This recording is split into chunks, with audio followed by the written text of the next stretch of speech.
Good morning, ladies and gentlemen. Thank you for being here today. We have this esteemed panelist here with us, where we are going to discuss on today's session about connecting the unconnected, specifically with regards to the connectivity in the rural as well as the urban areas or the hinterlands of the country. So, in context to the smart cities, we have, there been a very big thrust on connectivity as well as getting everything together and digitizing the entire smart city concept per se. But building a city with the universal connectivity to unlock the untapped potential and to have specific broadband based infrastructure, it's a huge task in itself. And for that, by connecting people using IoTs or broadband, it takes everything to a next level. And the key benefits that we generally derive of this is that local businesses can be online. There can be people can work from wherever they are, and COVID has taught us a lot about that in past as well in last 2-3 years.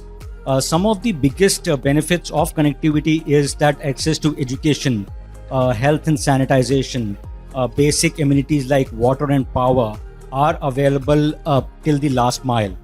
And the bottom line is that the rural broadband, if we have that, if deployed, helps us bridging the gap between the rural and the urban citizens big time.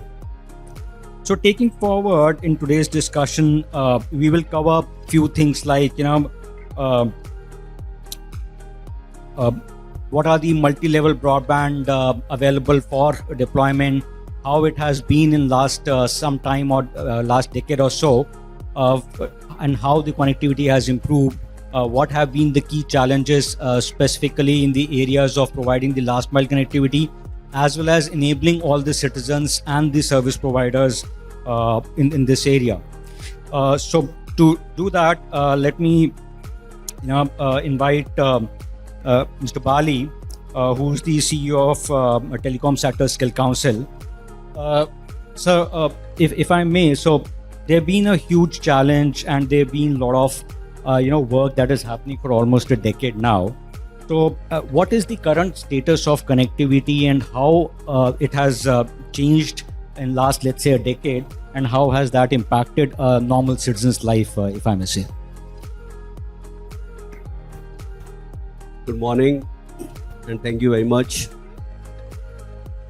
First of all, as we know that why this topic is so important, mainly from rural connectivity, because in India, we know that more than our 70% population lives in rural areas, and we are a very large nation, very spread nation, and definitely, all the 70% population which lives in villages need to have this for various reasons. I think one of the reasons is that this migration into big cities is also causing a lot of problems, and world over it has been found that people who are living in tier 2, tier 3, tier 4 towns have a better life.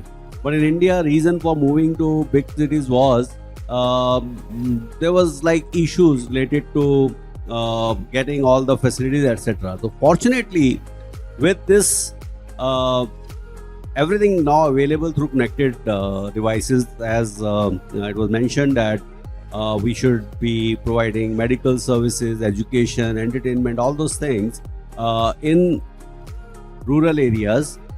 Now in rural areas, if it has to be done, I think the most important part is connectivity, and connectivity itself has got its multiple challenges. Providing networks in dense area is much easier because it gives you very quick and fast ROI. But as you go to the villages, rural areas, it is so spread and infrastructure costs are very high. So normally, it is very difficult. Over and above that, there are multiple challenges, when we go to rural areas. So coming to your question, whether we have progressed in last 10 years, yes, India has progressed a lot in last 10 years. We have got more than 650,000 villages, panchayat. We are already covered more than 1,95,000 already, and we have got fairly good tele density now. 58% rural areas are now connected through telecom. Fiber is something which is still far away, but yes, definitely through BharatNet, again that reach is being increased. Then similarly, PM Wani, that initiative also in last 10 years, good progress has happened. But one thing which I would like to share and which is very, very important, and I think it will interest everyone, that ultimate objective is that anyone and everyone should have connection. They should be connected. So how will it make possible, especially in areas where tele densities or rather population density is very low, people living in mountains, living in far-flung areas, how to provide them connectivity? So you must have heard yesterday we have launched satellites. So web satellite connections will be one solution which will be coming, giving satellite connection to the villages. Through that, internet will be provided.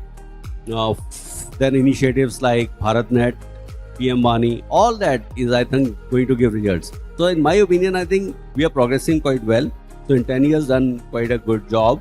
And I am very optimistic that in coming time, we'll see much exponential growth as far as rural reach is concerned. And sir, we, as I was mentioning earlier, and you also touched upon, that there are some sectors like healthcare, education, basic sanitization and water. In these areas, how has connectivity changed the life of either, let's say, a common man staying in a very rural hinterland, or let's say our farmers or our producers who were providing services and they had major challenges doing so? So, as I was telling that there was a time when everybody wanted to come to big cities, towns, because healthcare was very weak in villages, education was weak in villages, entertainment was not there, there was no movie theaters, nothing. Now through this, all the telecom revolution which has come, or digital revolution which has come, now everybody has got access to education through portal, through connectivity. Health is something which you can get sitting at your home. Telemedicine is a big initiative. You can consult any doctor in big cities through video conferencing. People are doing that. Zoom call and all VCs are becoming so popular. Then e-learning is something which is picking up very good. I can confirm it in this forum that in coming times you'll find that people from tier 3, tier 4 towns will do much better than students who are studying in metros. Reason being, they are living in a very good environment. They have got a lot of time. They don't have any travel time, etc. Plus, they are getting the best of the content, best of the education through e-learning. Same way, health-wise also, most of the health consulting, everything they can get very good from telemedicine. And same way, entertainment, we all know that you can see all OTTs wherever you are. So overall, I think life in tier 3, tier 4 towns will be much better, and that's the reason I think if we have better and better connectivity, that migration from these towns to bigger towns will also stop, and a lot of pressure which is coming on metros will also be reducing. Right, so thank you so much. As Mr. Bali mentioned that it has taken a drastic change in terms of, let's say, in last decade or so, in terms of improving the quality of life, providing basic services made available to each and every resident of even the rural areas. But the journey has not been very, very easy. So I would like to invite Mr. Thakur here, to highlight what have been some of the key challenges that have been faced by government and private players in getting India to this stage right now, And in last few years, what have been the key bottlenecks that we have faced and how we have overcome that? So Nitin, I would like to address this question in the realm of the topic of discussion, or the topic of discussion for the Expo, which is Convergence India. And if we have to look at how to make India to truly convergent society and increase the digital adoption, we have to look at beyond connectivity. And on the lighter note, while the panel size is reduced to the amount of rural connectivity in India, about 60%. Let's try to go about 4 areas which I want to discuss, which are at the heart of digital adoption, or making our society a truly convergent society. And I would say the most important aspect is not connectivity. It is what is the digital apps which we are using, or the use cases which are trying to use our connectivity, and the applications behind that. And that's one aspect of that. The other is the telecom infrastructure, and rural broadband is part of the telecom infrastructure. The third important piece of this conundrum is the handsets, which are a very critical piece in increasing not just connectivity, but I would say digital adoption. And I would say the fourth important pillar is, of course, I would say beyond the realm of this room or this exposition, which is the socio-economic factors which determine whether an individual takes that leap of moving towards becoming digital savvy or not. And why I cracked that joke was because I'm assuming you're going to give me a liberty of time, because the number of panelists are reduced. Let's take the first part. I would say, coming to the digital apps part, all the Indians sitting in this room and beyond this room should be really proud, because India is at the cusp of developing something which is, I would say, truly innovative, and something which is, I would say, even pioneering, and that is the India Stack. And what is India Stack? I would say that India Stack is one which is enabling the digital adoption. At the lowest layer of the India Stack is our Aadhaar, which in English means foundation. And what Aadhaar brought to digital adoption, what we are all sitting in our offices, in our boardrooms, sitting in our drawing rooms, are enjoying. I would say Aadhaar was the first foundation which started in 2009. Before Aadhaar came into picture, there were only about 17% bank accounts. 17% adults in India had bank accounts. 40% of the population did not even have any kind of identity. So the first thing Aadhaar gave to the nation was a digital identity.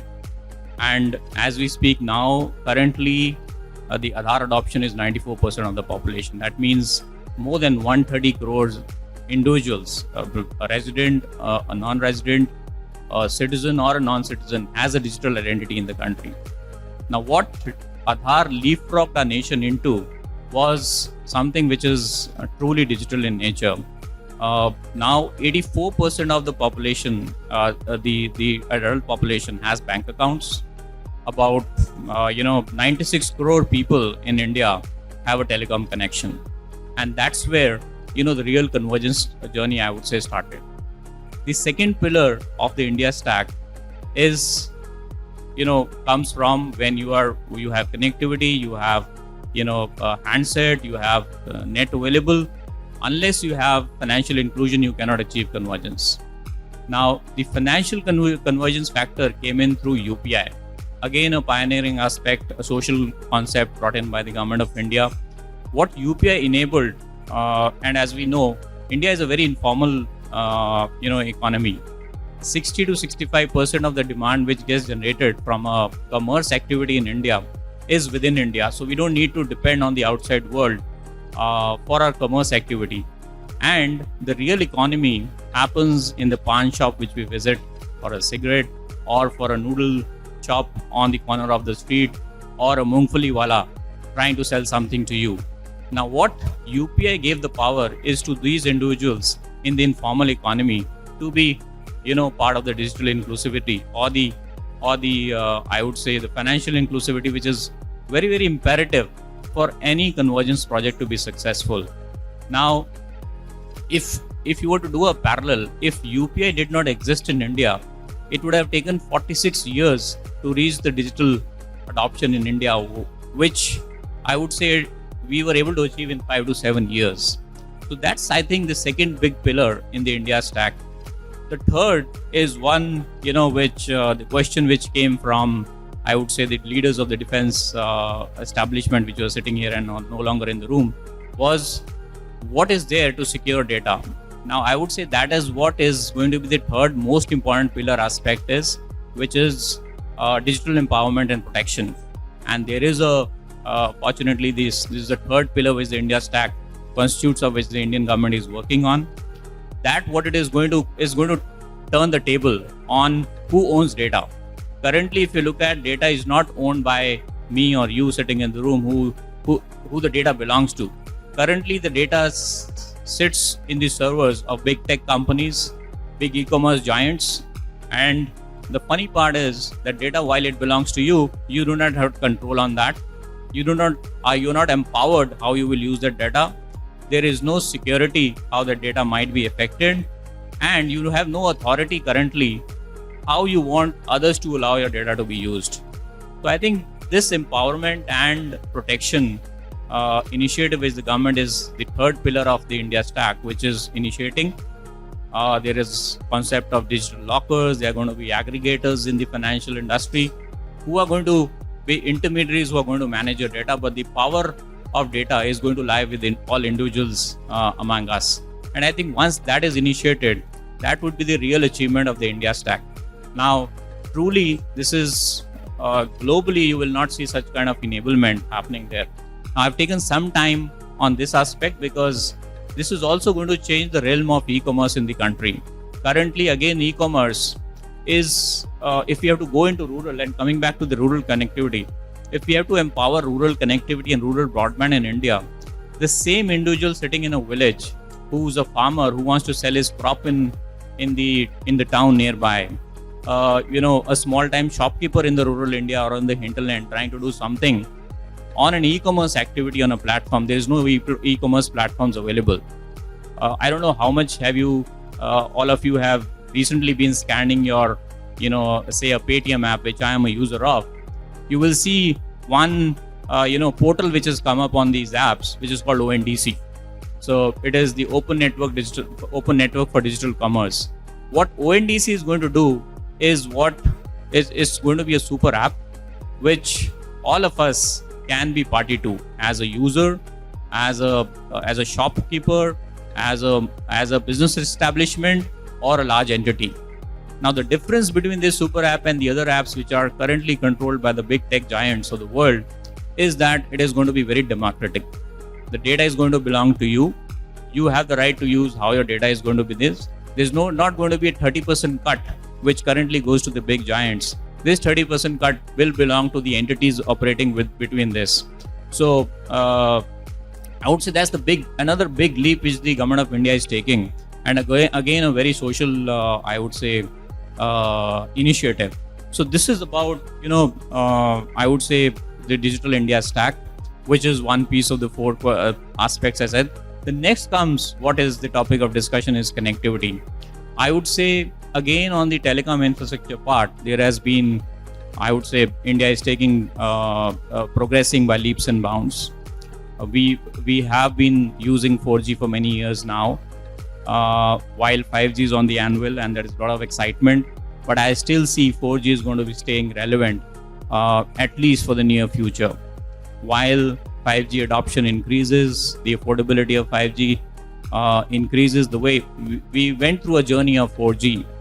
We must not forget that there's still, while 3G is dying because the spectrum is being used for 4G, there is a huge amount of population still using 2G data. And why that population is not moving to 4G or 5G is a question we all need to answer. And that's not about a small number. If you look at the tele-density of India, which in the previous panel, people mentioned that it's about 84%, which means that we are about, out of the total 1.4 billion population. Currently, there are about 114 crores of, I would say, telecom connections. The rural part is still at 52% and 84% is the urban connectivity. But the challenge lies between the people who are there having connections but not having mobile broadband on their phones. And that's a huge population of about 30 crores or 300 million. Now, if that number, if we are able to enable to move from 2G to 4G, that's going to be the biggest challenge. And that's where I would say telcos have done their part. We are among the very few countries where the ARPU is at $2 or $3. I would say this ARPU of $2 is very essential to maintain for the people who are currently not digitally enabled. Till the time 50% of the nation, if you look at the very important aspect of our GDP is growing, our country is growing at a super pace, but the most aspect of economical viability is the per capita GDP. 50% of our nation is still below $1,000 per capita, and this population sits in one of the most populous states of the country, be it Bihar, UP, Rajasthan, West Bengal, Madhya Pradesh. These are the states where the GDP per capita is below $1,000 or between $1,000 and $1,500. The India per capita GDP sits around $2,400. Now, till the time this population reaches a per capita GDP of 2,000 or beyond, we can keep on talking about connectivity, but we'll never be able to achieve rural broadband connectivity because it is not terrestrial or I would say fiber, which is going to enable digital adoption. It is going to be mobile broadband, which is going to increase the pace of digital adoption. So that's where I would say connectivity and affordability of connectivity becomes very extremely important. And that's where the role of third piece, where I would say there are initiatives now which the government has brought in both on the infrastructure side. There is the PLI scheme, which is supporting manufacturing of devices, manufacturing of telecom infrastructure in India. I would say that is a great move. There is, I would say, a mini revolution happening on that side because there are entities now in India who are trying to produce telecom infrastructure. And when I say telecom infrastructure, it's not just the peripheral, but the heart of telecom infrastructure, which is say the 4G core or the 5G core. CDOT has created a platform on that.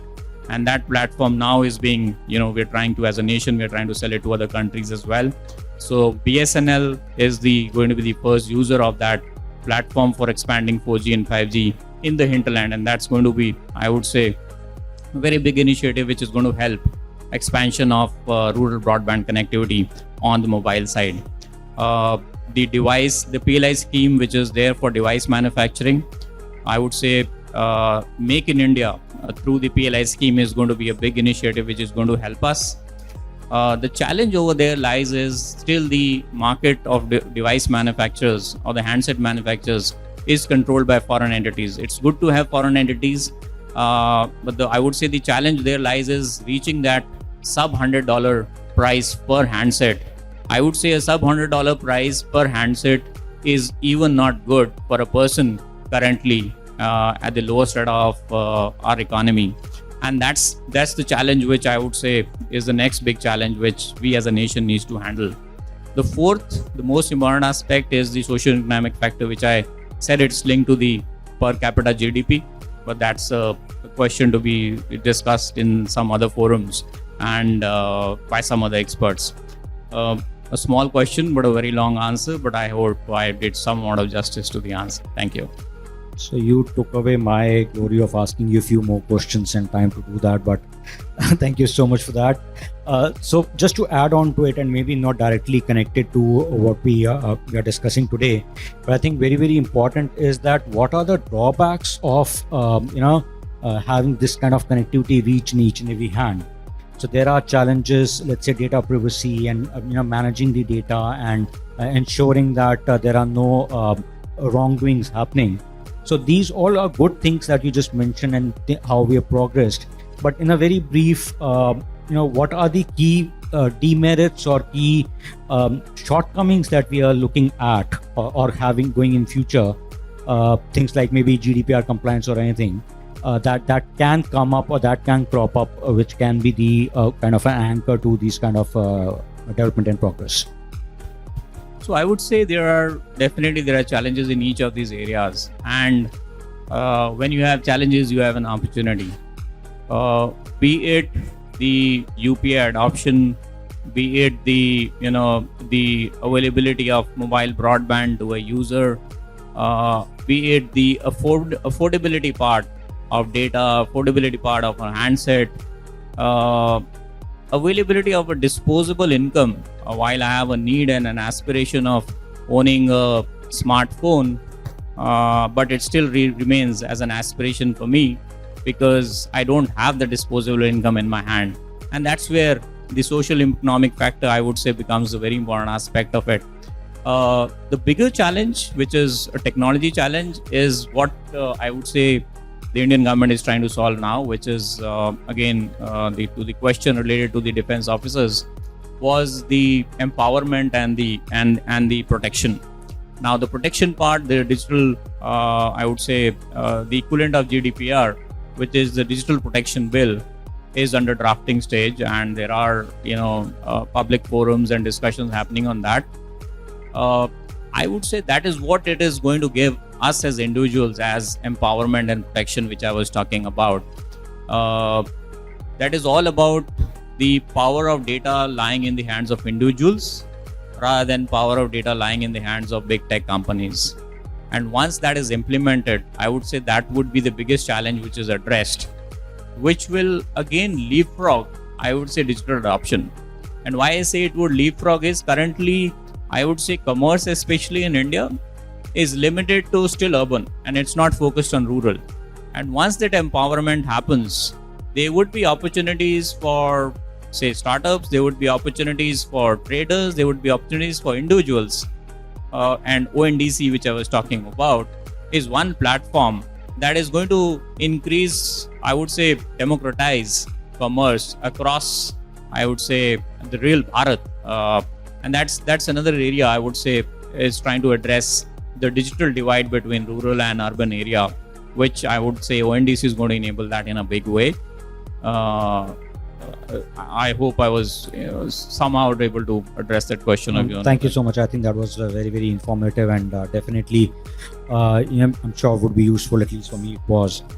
So coming back to your earlier part where you mentioned that, you mentioned so many areas or key 4 areas that have to be covered. And very apparently it comes out very clearly that, not one single entity, whether it be Government of India or the PSUs or a single program like Smart City Initiative or Smart City Mission can accomplish any of these goals individually. So Mr. Jairam, coming to you, how have the industry players or various alliance partners been a factor to contribute towards this growth? And what are we looking at in terms of how we can make this even more better in times to come? Good afternoon, everyone. Good afternoon, everyone, and thanks to Mr. Bali, Nitin, and Rajesh for setting the context. I would say, let me start off in a manner that let's look at ourselves. We take the quality of life that we have for granted, right? I mean, we don't feel that having connectivity is no big deal. I mean, we feel that, okay, I can use any app, or I have access to the best of education, I have access to best of health facilities, I mean, what do we call financial inclusion, everything is taken for granted. But there is a vast majority in India, in the hinterland, who don't have that luxury. I mean, these are all basic necessities, they don't have access to that. Now, I'm trying to set a context here from where I'm coming. Now, and of course, our topic is connecting the unconnected. Yes. Now, why is connectivity required? Now, well, connectivity on its own, I mean, doesn't hold any significance. I mean, it is for to add value to someone's livelihood, right? And of course, that means these are the applications like education, health, financial inclusion. These are some of the major applications that or need why reason for connectivity exists. Now, coming to the mode of connectivity today, the large focus is on connecting all these locations through fiber, which is ideal. I mean, even I would like to have a fiber-based connection. That is a ideal situation. But the fact remains, and specifically there are two reasons. One is due to terrain and different type of locations. Maybe it's mountains, or it is not well connected, or you're not getting right of way. Fiber is not possible, or it could be a ROI or a business viability, which prevents a telco to bring in fiber to that location. Now, when we look at connectivity, we need to have we need to be inclusive, and we need to look at all possible media, because there are big numbers, more than 600,000 villages which are not connected. Connect all of them in a defined period. So say next 1 or 2 or 3 years, you need this, because if you wait for fiber, fiber may not reach everywhere. So those locations which you're sure of that fiber is not available. So how do you connect those? Now, definitely, I am from a organization which I've been in India for the last 28 years, Hughes, who is basically a SATCOM service provider. Satellite is the option world over used for this. Now, when I'm saying satellite, I'm not saying that every rooftop has to have a satellite dish. No, there are many ways in which satellite can impact and bridge this divide, and we have been doing it last 1 year, and I'll come to the details. One is, of course, enabling the unconnected village. We did a project for Bharat BBNL in Northeast and connected 5,500 villages over high throughput satellites. We are working with all the major telcos in extending the 4G network to remote villages to the USO projects. And third, what we are attempting to do is having a public Wi-Fi, a community Wi-Fi put up in these remote areas, so that the villagers or the consumers or the citizens can use the services on their handhelds. Now, there are many ways to reach the rural, remote, unconnected areas through satellite without having a citizen or a particular individual or an organization having to invest on that entire infrastructure and pay for the entire services. Because all said and done, satellite capacity is more expensive as compared to fiber or any terrestrial technology. Now, when it comes to this, I mentioned 2 projects. One is those USO projects by that USO 4G and the BBNL. There is one thing common in both are funded by USF. So the key point here is USF has enormous resources. Now, there could be a construct where USF can really empower the VSAT service providers in the country to say that, look, how will you, these are the funds, this is a subsidy I can give. How will you achieve our objective? That is something which can actually accelerate this, bridge this digital divide. Now, having said that, it is only one part of the equation. The other part is capacity. You need low cost and enough capacity in hundreds of Gbps. That's actually what the demand is for satellite to connect this, maybe even 10,000 gram panchayats. It needs huge bandwidth. Now, the good news is, ever since for the past 8-12 months, we have got our first high throughput satellite capacity over India, which brings down the cost of satellite maybe by more than 50% from what it was maybe 1.5-2 years earlier. And more good news ahead. You might all have heard about and seen the launch of OneWeb constellation, the final launch yesterday. Now, that is another. There are more LEO capacities coming into India. So there are billions, more than $30 billion investment for these global constellations. And there are many other low cost and high capacity Ka-band, Ku-band satellites which are being planned over India by ISRO and other satellites. So we're all eagerly awaiting for the new Spacecom policy, which will enable us to have access, the Indian research service provider access to all these capacities. Because in this case, when it comes to capacity, more is less. So I'm just trying to see the demand side and supply side. And if I may add, I'd like to touch upon 2-3 aspects. Let's say education. Now, Mr. Bali is here. he's talking about imparting skills to the citizen in the rural area, remote parts of the country. And how is he going to do it without connectivity? Because he doesn't have unlimited trainers. I mean, you need the best of trainers. You need to give provide this education.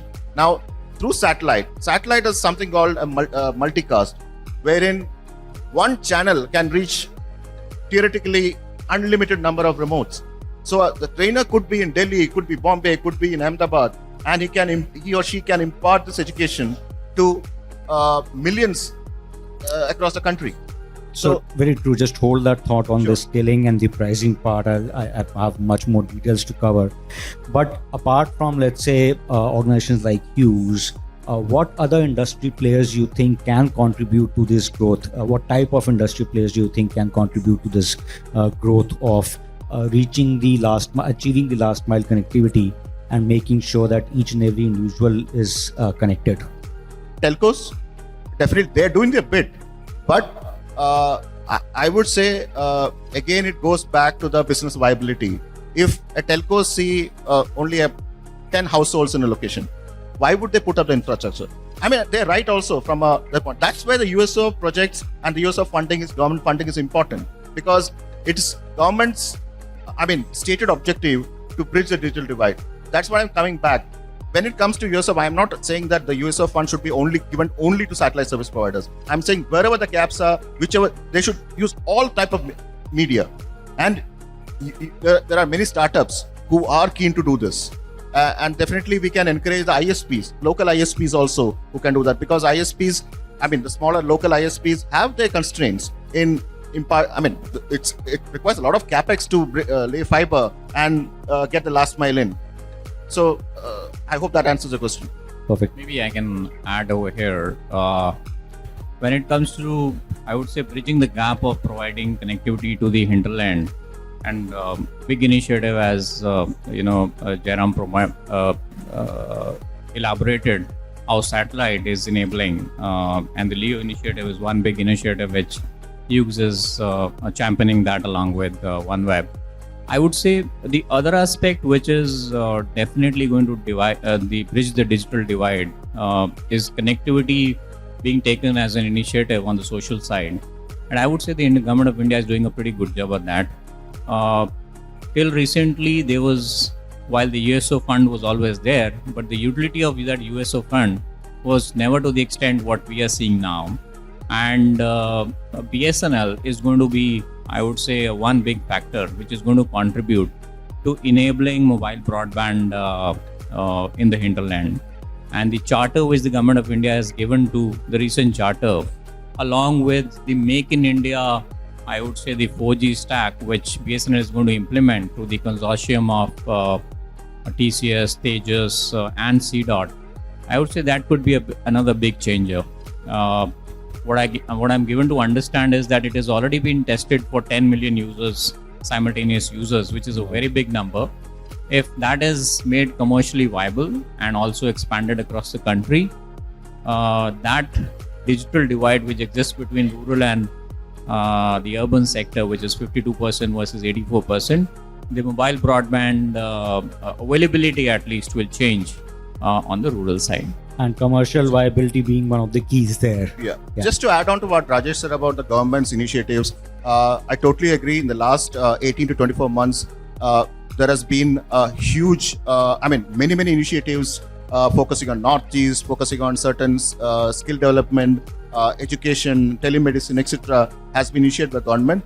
And government also, I'm happy to say, in the last 12-18 months, they have realized the importance of satellite also. Till the time it was all on fiber. So they have started taking an inclusive approach. Definitely, that's a big change which has happened in the last few months. Definitely, yes. So, Jairam, picking up your earlier point on upskilling, Mr. Bali, what have been key steps? Because unless you upskill or skill the people who are there in the rural areas to use this technology and make full use of the connectivity, I don't think any of these initiatives, be it smart cities or anything else, would be helpful. So, what are the key steps that have been taken either by the government or by the associated bodies or private players in bringing this skill levels of the rural Indian up to the level? And what are the different contours around it in terms of challenges and benefits, and what do we look forward to? So as far as villages or rural areas are concerned, there are multiple challenges. Like when it comes to connectivity, this is something, like when you get used to a quality, like if that quality level goes down, you feel really bad. And quality is dependent on tower functioning properly. It is dependent on fiber. There should not be any fiber cut or something like that. Handheld device and electronic device all should work. And if it goes faulty, so it should be repaired very quickly.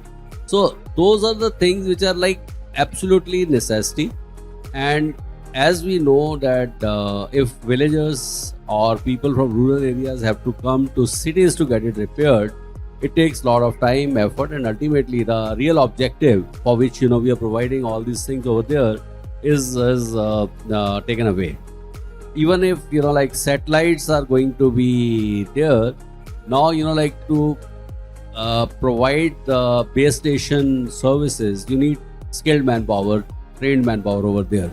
So what is really required is we need now in every village experts who should be expert on troubleshooting of handheld devices, mobile, computer, iPads, etc. You should also have experts who should know how to repair a fiber cut. That means splicing. They should be knowledgeable about splicing. They should also know how to provide a connection, like an electrician do. So taking FTTH connection, and then when FTTH is working, also troubleshooting of that. Even in our offices, like the challenges we face when we have got video call. Now you imagine in the villages also they may have the same kind of challenges. So for all that, you need skilled manpower at the rural area. So our estimate is that every village should have at least 2 to 3 people who are expert. Now, one other time when you have an expert who knows how to repair or who know how to do the splicing of the fiber, or an expert who can just provide an FTTH connection, or an expert who knows how to do hand repair. I think what we need is, in villages especially, people who are like jack of all trade. Like they are the people who are like Udami, who can do all these things together. मतलब अगर गांव में किसी को handset में problem आई या connection में problem आई या उसको वीसी नहीं चल रही है, उसने डॉक्टर के साथ अपॉइंटमेंट फिक्स की हुई है, तो वो सब सर्विसेज उसको गांव में ही मिलनी चाहिए. तो उसको प्रोवाइड करने के लिए I think what we are doing is we are doing extensive training of youth in rural area. So training and skilling is very, very important in rural area that we are doing. But the other aspect, which is again, as was told by my friend, that ultimately to ensure that trainings are provided to the people, it cannot be provided in offline mode. You cannot bring everybody to the classrooms and train them. Ultimately, you have to find online or at least blended learning. So for that, again, you need connectivity. So all that work is happening, and I'm very happy to share with all of you that we are already reaching out to far-flung areas, providing skilling. We have got special courses which are around even emerging technologies for rural area. We are coming out with very rich video content, because that is a mode, audio-visual mode, through which people learn the best.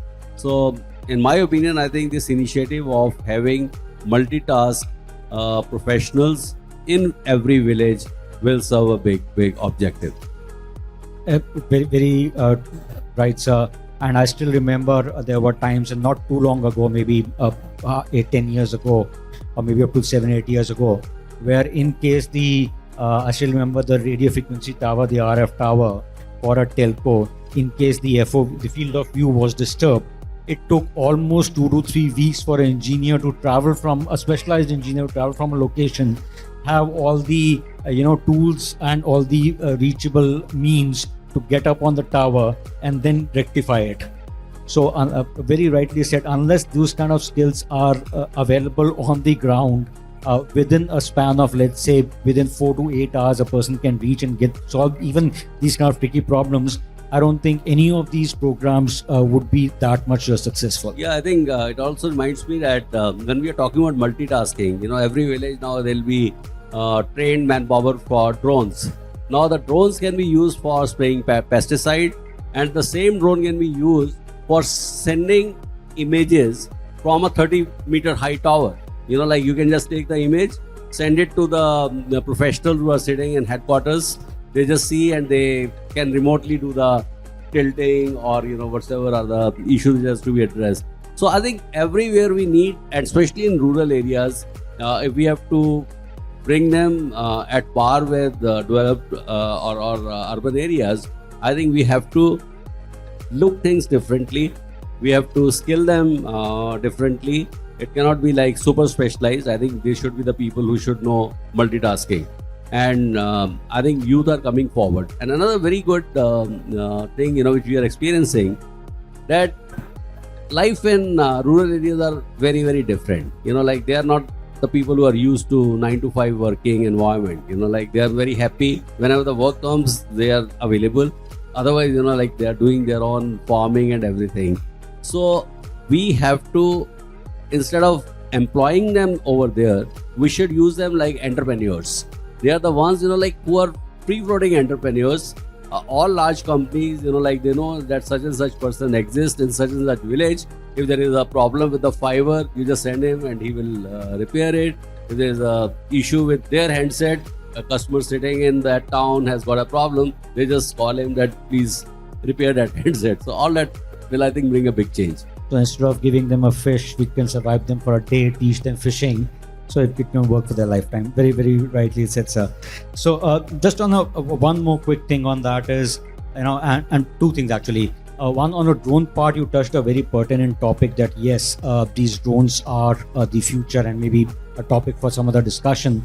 But even we at KPMG are working extensively where the turnaround time or the faults or the repair cycle can be brought down drastically, and more importantly, moving from a reactive mode to a preventive mode, a proactive mode, and which is what you touched upon is very, very important from that perspective. So coming back onto the skilling, I'm sorry, I'm very passionate about drones, so and I lead the COE for them, so I understand. Coming back to on the skilling part, what are some of the targets or what are some of the goals that you're looking at in, let's say, FY 23-24 or 24-25? Quickly, if you can share. So we are going to skill more than 5 lakh youth in next 3 years time, and there is a ratio between conventional job roles versus emerging job roles. We are feeling that at village level, even emerging roles has got a very, very big demand, and that is where we are working. And beauty is that even our skill ministry is pushing that, and we also believe that I think we have to move away from English as a media. I think we will use mother tongue, and we are bringing all the courses in their mother tongue so that they can understand it simply, and also, as I said earlier, enrich it with audio visual so that they understand it very well. In long term, I think we will even have AR VR content for them, like maybe in a spoke location, there is one device people can see on their handheld device, and they can really virtually see what is to be done. So that way, I think all these initiatives are going to bring a big change. From government point of view, as my friends has just mentioned, that on satellite side, I think a lot of work is going to happen, and that is the big change which will be seen in unconnected areas where fiber it is difficult to take. You can't have, we already have 8 lakh towers, putting more and more towers is also a challenge. And then, every tower has to have its ROI. So getting ROI is a big, big challenge. But through satellites, I think it'll improve. And there again, government and Telecom Sector Skill Council, we are working on new courses where whatsoever skilling and training is required for making the best use of these satellite connectivity, I think that is provided. Very true, sir. Because as I was discussing with Jairam also earlier, that cost plays a huge factor. And up till a few years ago, I still remember what we were discussing earlier, that a satellite connectivity in the hinterland used to be a few 100,000 rupees per month, which is virtually non-affordable, especially in the rural areas, because they being rural area, obviously the cost capacity is much less. So how do we ensure that we connect the unconnected and we still keep the cost in control? How do we do that? Some brief thoughts on that. So there is no straight or easy answer to this, but there are 2-3 factors that we take into account. One, you mentioned about this hundreds of thousands per month, the cost of satellite bandwidth. Earlier, till 2022 middle, we had those old geostationary satellites, which were very expensive and didn't have much capacity. Now, what has changed is we have started, as I mentioned earlier, we are getting this high throughput satellites and very high throughput satellites, wherein the cost of manufacturing and launching a satellite is virtually the same as the old satellites, but it gives maybe 10, 100,000 times capacity. So the per bit cost comes down. For example, to just give an idea, we have launched a service on this based on high throughput satellites in started with northeast and northern part of the country, J&K, etc., wherein you can get a 4 Mbps broadband service for as low as 6,000 rupees per month, 2,000 rupees, depending on your usage. So, which was even unthinkable earlier, at least 1 year back. So that is one aspect.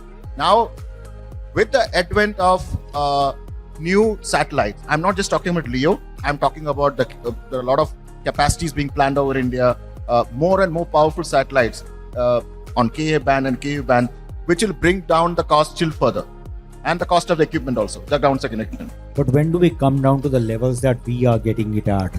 Something like 400 rupees per month or 500 rupees per month for, let's say, 40 Mbps. We are the privileged ones, honestly speaking. But same cost is not available to people in the hinterlands of India. So any thoughts on, I know there's no one-stop solution for it, but any thoughts? Organically, to be really frank, you need the satellite band capacity cost at that level. But that may be I don't know how long that will take, although there are talks about doing that. But usually satellite never compete with terrestrial. It's always been complementary. Now, what you said is right, apt. Like we pay maybe 10 rupees a GB or 15 rupees a GB, whereas in satellite today also it is at 150, 200 rupees a GB. Now, how to bridge that gap? Now, again, I'm talking about that's where the government intervention can help. Like, I'll tell you an application. Different application. One is a pure broadband. Second is, you all know there are primary health centers across the country. Now, and you know the state, many of them don't have the best of the doctors also. No slight on anyone, but that's a fact. It's a supply demand. Now, suppose, and there are solutions, pivot of a solution where you can have a video conferencing consultation between a primary health center with a hospital or a doctor in a metro or a super specialist. And there are today, CDAC for instance, have developed solutions through which you can convert the X-ray and CT scan into digital format, which can be transported over a connectivity medium.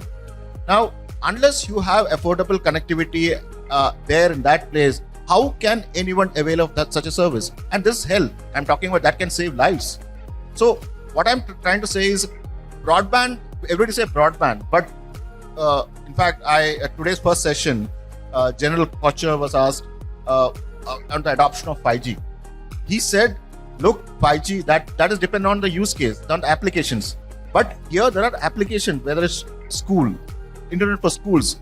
There are many, 95% of government schools in the rural area don't have internet. And it is not just internet connection.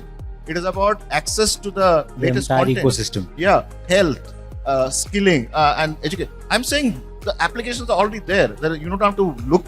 And there are government and private organizations who are like this one on health is being managed by an NKN, National Knowledge Network.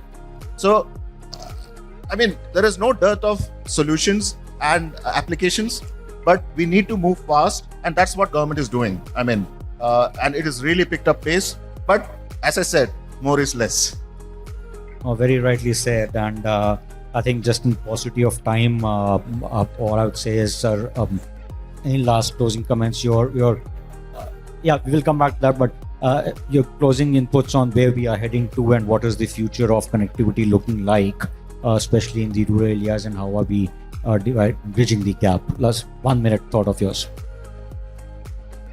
So we feel that telecom is the, I think, biggest contributor bridging the gap between India and Bharat.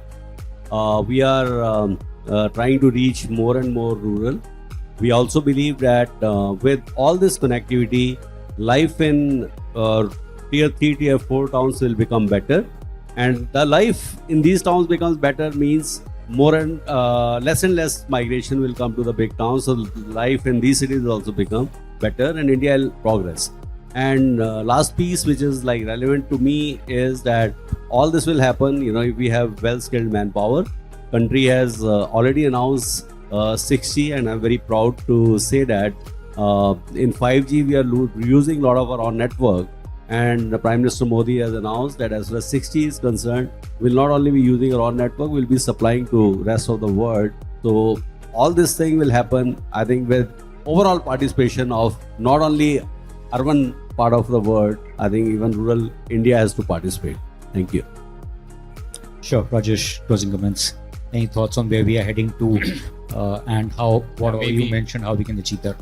Maybe a summary comment from me, and I go back to my passionate topic of the India stack. Where India stack started from and where it can lead to us. I would say maybe it's quite a utopian philosophy, but converting the informal, the informal economy of India to a truly digital and all available and all pervasive economy, which is touches every person and every nook and corner of the country. And I think that's all about what convergence is about. Irrespective of the economic strata of the person, irrespective of the affordability, we are able to enable digital adoption through this convergence aspects. And progress has to be made in all those four pillars which I spoke about. Digital India stack becoming a very mature enabling stack, the telecom infrastructure connectivity becoming fully robust, affordable, devices becoming pervasively and conspicuously available, and most important, affordable.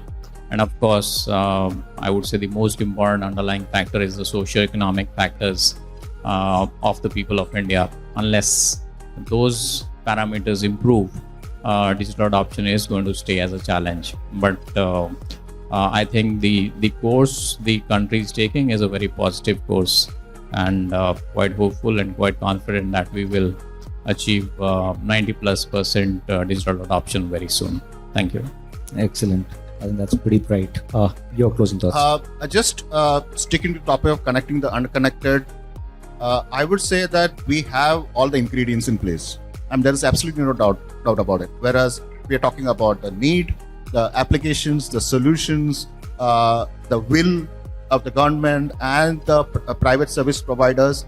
Now, and it has started converging, but I think what the need of the hour is how to accelerate that convergence and how to, make a concerted effort, focused effort to achieve the goal. It's not just government, it's about the government, the various arms of government, the policy, the incentives, and how to involve the private telecom service provider more and more, because it has to be win-win, and involve agencies like telecom skills. The various skilled national knowledge network, various government agencies which are providing those vocationing. So I'll take 1 more minute. Rajesh said that look, many are not adopting 4G and 5G. Why? Because there has to be need. There has to be a reason for that. That's where these things can help the vocation training, which can lead to a job, which can lead to employment or revenue generation or income generation.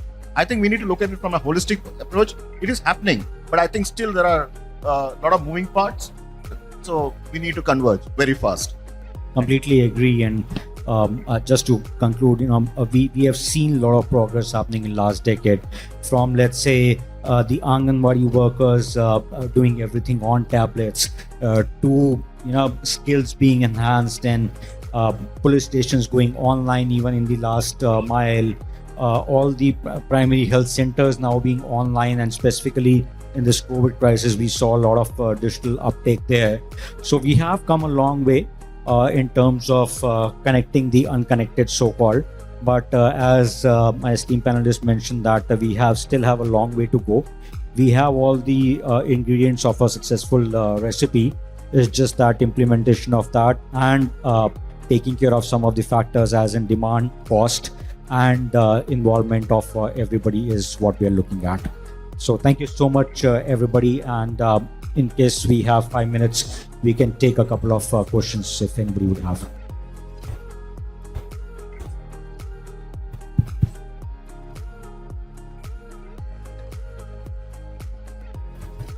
First of all, good afternoon, everyone. I will like to mention that I've never been outside India in any other foreign country, but you guys have. So my question is that, is India really lagging behind in the concept or in the matter of connectivity as compared to the developed countries like America or Australia? And if it is, then what are the reasons behind this? Is it, whose fault is this? Is this government, or is this the local citizens of India who are not adopting this? I think excellent question. It's all about relative progress, I would say. So anybody would want to take that, please? Yeah, I think as far as telecom today is concerned, we are, I'll not say we are among the best, but as a nation, we are doing quite good. I have been to all the nations that you have mentioned. When it comes to rural connectivity, even there are issues. They are not able to reach. But yes, they are using technology which we are also going to adopt now, and will have better connectivity. Now, because everything takes time, because country, as you know, is last 75 years have been progressing from a very, very low level to where we have reached today. One thing I can tell you, that you have heard that IT has made this country proud. Whole world over, I think people talk about IT. Telecom and connectivity is another field which is emerging, which will make this country proud world over. Reason for that is, one, we are already providing managed services to more than 150 countries from India. Like, there are a lot of back offices which are doing that. Manufacturing in India has already started in a big way. And as I said, that this vision document which was released last week by Prime Minister Modi on 6G is a very, very clear route through which we will be the world leader when it comes to providing 6G technology to the world. So I think, in short, we are not lagging anywhere. I think we are somewhere at a good level. And So just maybe, sorry. yeah, maybe I want to add on this, and I would say we take a lot of learning from what happens in the global world and what happens especially in the developed world, and our path to 2G to 3G to 4G to 5G is essentially coming from the learnings from the developed world.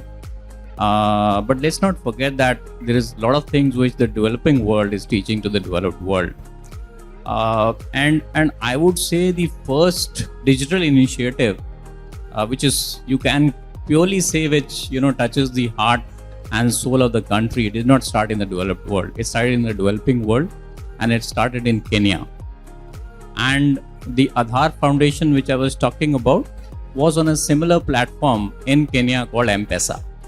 What M-Pesa did was the financial inclusion which I was talking about. It gave power to an individual to transfer money to anyone and everyone in the country. I would say the developed world is lacking on that side. The card system, the banking system, even the banking system in India woke up very late when UPI came in. It was not the banks which enabled UPI, it was the startups like Paytm which enabled the UPI world, and then the banks woke up late, very late to the party. And I would say we should take pride in what happens in the developing world. and we are a very young economy. The developed world has taken hundreds of years, more than 200 to 300 years after they became independent. We are just a 75-year-old economy and a nation, and still growing. And I would say the digital adoption in India, at least especially in the last 2 decades, is growing by leaps and bounds. Look at the adoption of UPI. The number of digital transactions, if I'm not mistaken, is about 8,000 crores plus, which is happening, and would be easily number 1, if not number 2, in the country, alongside with China. So, and mobile is going to be the way forward. So I would say that India is growing at leaps and bounds. I can tell you, no one on this panel is at fault for that, and you are not at fault for that. We have to take that as journey as together. So just to add on to that, actually nobody's at fault because there are no problems per se. If I may share some statistics to what you said, that where we are relatively. So up till 2013-14, we used to be 137th and the worldwide in terms of per user bandwidth consumption. And right now, if I have my figures right, we are at number 1. And yes, we are. So in last less than a decade, we have covered that journey. So as of now, if we see and as Rajesh said, if you compare it to the developing countries, obviously it will not be right to compare in each and every aspect to let's say Australia or US. But if you compare it to developing countries, I think we are almost the front runner in the race in terms of the enabling, the number of subscribers that we have, the ARPUs that we are generating, the cost at which we are giving the bandwidth out to people, and obviously the consumption part of it. if I may add, because we always have a habit of comparing us with United States or Europe, I'll give you some, it will change your perspective. United States today has easily more than 2 million and many more homes connected by satellite broadband. Now, satellite broadband is definitely more expensive than terrestrial broadband, but they have gone for it. Why? Because without connectivity, their life comes to a standstill. But in India, now we are reaching that stage. I'm just trying to give a very, what Rajesh said in so many words. With all this application, without connectivity, soon in the area also, that is going to be a fact. Then the adoption will increase. So it is not that we are behind or they are ahead. It's a matter of the need. Actually, it's a pull towards broadband. So in US, all this is possible because US government has given a lot of incentives for this. So we are beginning to see here in India. So, and it is not about catching up behind ahead. It's about, if you need something, you will find a way to make that happen. I think. Yeah, thank you so much. Thank you so much. Thank you. I think that is the time that we have for today's session. I'm sure this was an interesting topic and we couldn't go on. But for the paucity of time, I think we'll close it here. And I'd like to thank all my panelists for being here and sharing the insights. Thank you so much. Thanks for the audience. You were lovely. Thank you to all the speakers for making this session very informative and interesting. Before we close, may I request the moderator of the session, Mr. Nitin Arora ji, to hand over the mementos to the speakers. Mr. Arvind Bali ji.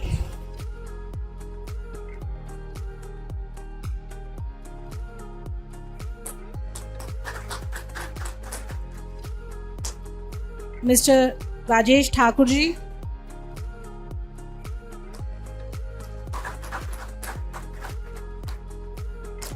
Mr. N. Jairam ji.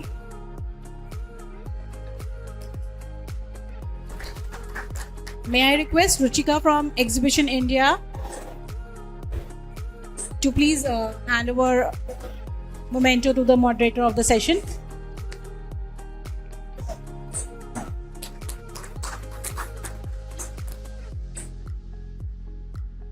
Thank you so much.